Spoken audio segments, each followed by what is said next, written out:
আনন্দী ফিরে আসল রূপ সামনে আনে সুপায়নের। বিস্তারিত জানতে সম্পূর্ণ ভিডিওটি দেখতে থাকুন।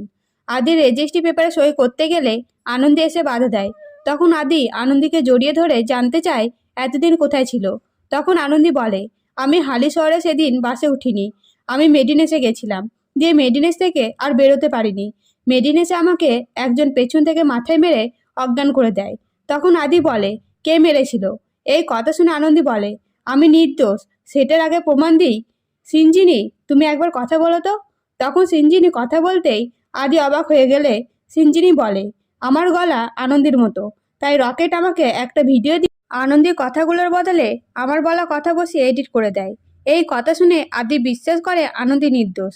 তবে আদি আর অমৃতা আনন্দীকে বলে, এবার বলো তোমার মাথায় কে মেরেছিল? তখন আনন্দী সুপায়নের দিকে তাকিয়ে থাকে। তবে কি আনন্দী আসল রূপ সামনে আনবে সুপায়নের? জানতে অবশ্যই সাবস্ক্রাইব করুন। ধন্যবাদ।